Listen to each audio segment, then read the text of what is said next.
and sort of pre-existing stories into tarot. So rather than the image being created specifically for the tarot, the images are being moved over to, ooh, excuse me, and cut. So sorry about that. Important delivery today, and I thought it was going to be later, but never mind. Okay, so the problem with that notion that these images are being put into tarot rather than created for tarot leaves a little bit of a problem, because sometimes there is a misalignment, that the images don't really make sense within terms of what you're looking at, and if not enough thought has been put into this process, it can become really frustrating, and it can sort of get to the point where you give up on a certain tarot deck because the cohesion isn't there, if that makes sense. For the most part, these cards are really, really good, but they do require an understanding of the video game universe in order to apply where the meaning comes from. So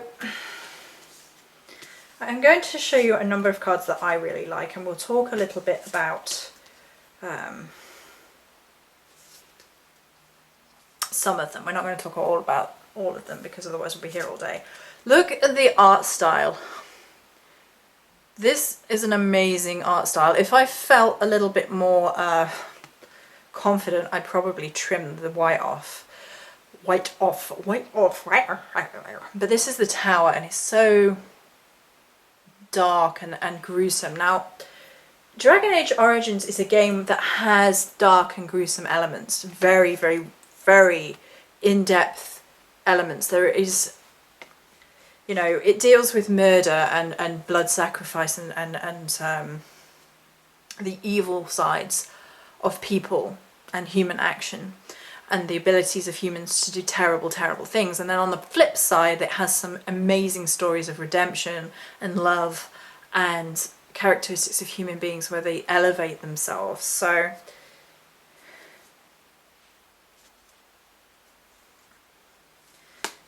here again we have Dorian. It's beautiful. For the magician, it works beautifully. Look at this freaking artwork. Right, so spoilers now.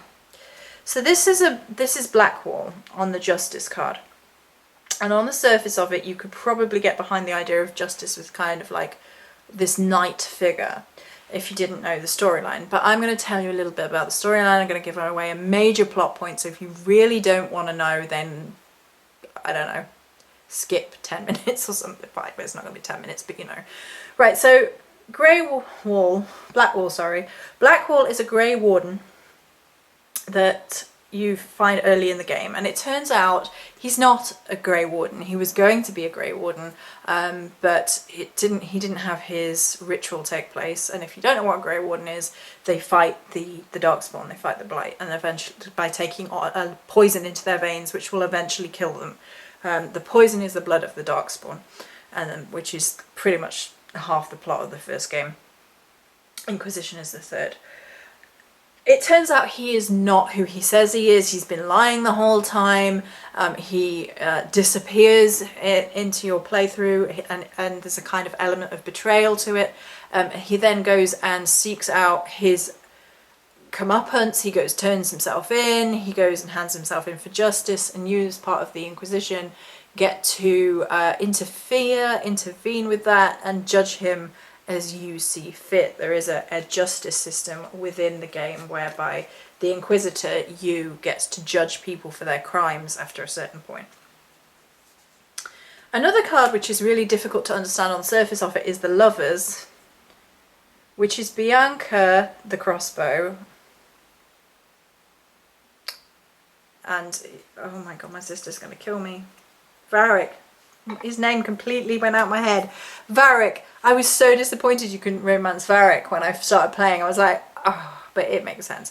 Anyway, Bianca the crossbow is named after his true love, and his true love story is in there, even though they have this really bizarre relationship, and she's married somebody else, but she still loves him above all else, and it has a very interesting implication within the storyline. and him calling his one-off crossbow Bianca in her honor, and so on and so forth. So again, if you didn't know the storyline, that card would not make any sense to you at all. However, within the storyline, if you do know the storyline, it does make sense, and having it as the lovers works, and that to me shows that they've put thought into which cards have been picked, particularly for the major arcana, which is the majority of what we're showing. I'm going to show a Cole card because I love Cole. I expected to hate Cole, but I loved him. He was one of my favourite characters. He was amazingly funny. And then we have the Hermit, which is Solus. There's a couple of Soluses here. And he's a perfect choice for the Hermit. He's removed, he's isolated, he's kind of ethereal and kind of works within the Fade. We all hate the Fade, we hate the Fade, we hate the Fade. In every episode, in every game, we hate the Fade, we hate the Fade. It's me and my sister, we hate the Fade sections so much. Most of the time, especially in Origins, oh goodness, the Fade, the Fade, the Fade. The Fade is basically the Veil world, the other world, where demons and spirits roam free. Again, Solus for the Hierophant, which works really well as well. He's kind of a teacher with the wolf there, which makes sense if you have played the game. I'm not going to completely ruin the game because that's the major plot of the overall game, so I'm not going to ruin that.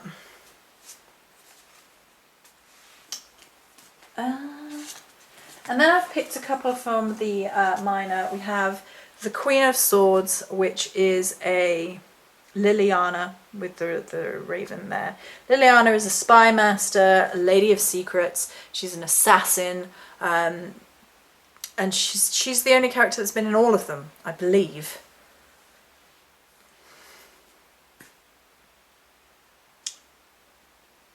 I believe so. And then Cullen is the Knight of Swords, because he's my favourite. I'm going to show him. Right, so the consideration of the storytelling within this sort of world building has worked really, really well for a lot of the major arcana. Now, the minor arcana is a little bit more hit and miss. Some of them are really good. Like, for example, for the King of Coins, which is your pentacle, you have one of the golden dragons. And that has a very Smaug feel. So that works really, really well. As does having Josephine for the Queen of Coins. Her storyline involves some merchant background storyline and so on and so forth. But then you have things that don't make as much sense. For example, the Page of Coins is the Varric tarot card, where if everything goes badly in your storyline, these tarot cards are actually in the game. And they're sort of used as a storytelling device in kind of like the menu screens, and then you can go and click on things and you get storyline. So this is when bad things happen, your choices affect the game, to Varric.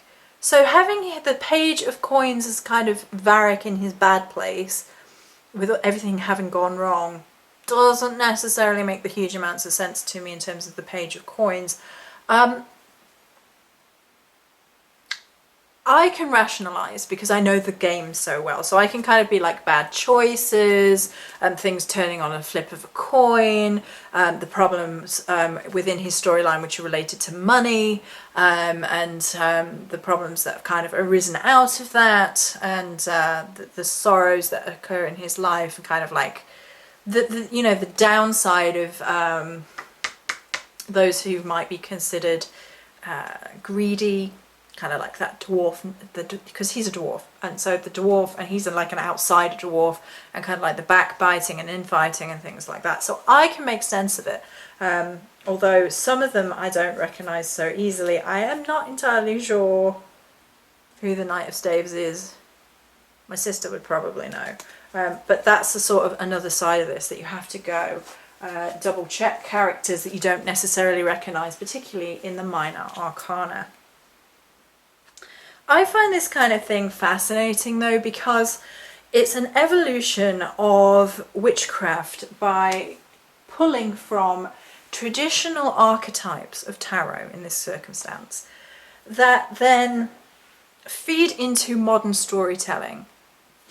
So I can tell you about Varric, like I just did, who's a dwarf character, who's one of the major characters.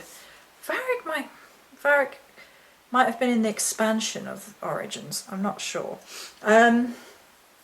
Who's been very present in the storytelling.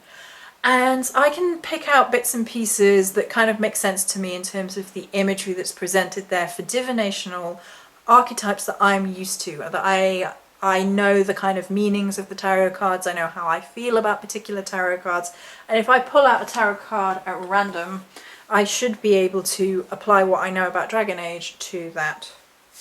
Oh, we got Cullen again. Let's not do Cullen. I know too much about Cullen. Hello. Let's go. Okay, I got the world and Vivienne. Now, Vivienne's a mage. She's a worldly mage. She's a politician. She's the least liked character in all of the playable characters you can take with you. For me and my sister, and for a lot of people, she's a snob. But she does try and alter the world around her, change the world around her, that sort of thing. So, there you go. Has the world taken away her pleasantness, or was she just unpleasant to begin with? Who knows? And the kind of the pitfalls again of that kind of world cycle of completion. So it works. When you know the material really well, it can work really well. But I think you have to be careful, because I think a lot of the time these cards and other applications of it that have been used from other world building and kind of been brought into spirituality sometimes miss the mark completely and don't consider the meanings of the cards. Now, for me,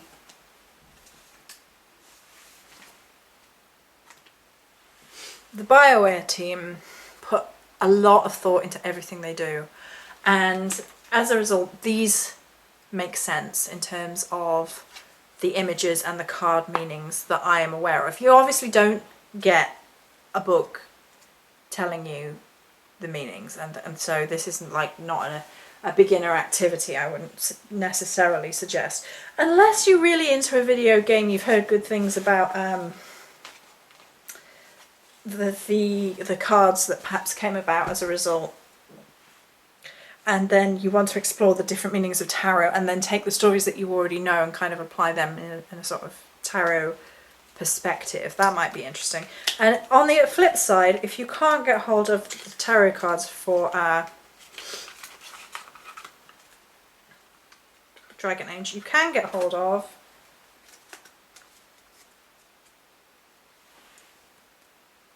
playing cards. Fenris! Haha! Fenris is the most delicious character in 2. It's really funny because me and my sister, like, we have so many in-jokes. Oh, and Flemeth is an amazing character. Love Flemeth. I think actually, Flemeth is in all of the games too. So there you go. I'm pretty sure she's in 2. Pretty sure. I've only played 2 through once, so my memory's a bit hazy about it. So, on the other side of this is this kind of derogatory thing where people are like, about video games and like it's stealing from our spirituality. Now, within Dragon Age, there is a character called Morrigan, and people do occasionally share images which are actually Morrigan from Dragon Age and in kind of like Morriganic circles, and some people go nuts about it. Now, there are similarities other than the name in that she has like feathers on her cloak and she can shapeshift. But generally speaking, it's not supposed to be, as far as I've ever seen, a modern representation of the Celtic war, death, shapeshifting goddess Morrigan. And I'm not going to sit here and be like, yes, it totally is. Mirror, mirror. I think the importance of things like this is often in the aesthetic. It often gives us another outlet where we recognize elements of our spirituality or our goddess or whatever that might be, or bring in archetypes that might help us to connect to our goddess in a modern form, or our god, or however, our spell work. And we bring in iconography that connects to us on a different level. So if we have a certain feeling about certain things, certain images within video games that perhaps have touched us and helped us through a difficult time in our life, and that helps us to tap into a feeling or a visual aesthetic that helps us to elevate ourselves in terms of spirituality, however that might be, then that's only good things, right? Surely. There have been some beautiful examples, like with Molly using her, I believe it was Wonder Woman, imagery, and there've been others. I know Jem does it, and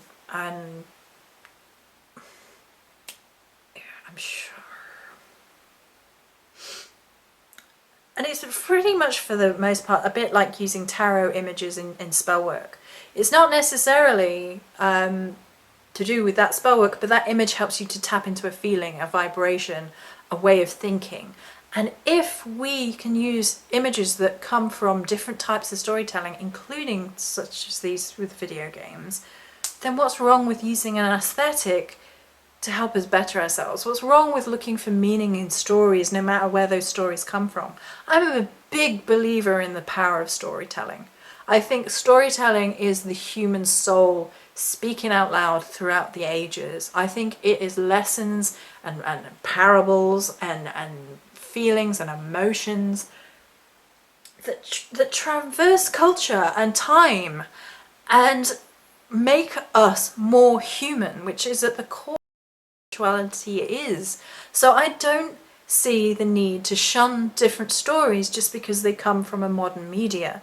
I think some of the storytelling in Dragon Age particularly is some of the best storytelling I've ever heard. Some of the storylines in Dragon Age have made me full on cry, and I'm a bit emotional anyway. I can cry at stories a fair bit, but like it creates a connectivity as well. Me and my sister have jokes all the time about Dragon Age. We send each other memes, we send each other pictures, and like we send each other artwork and things. We purchase things like, you know, merch, because we love this world that has been built around video games such as Dragon Age.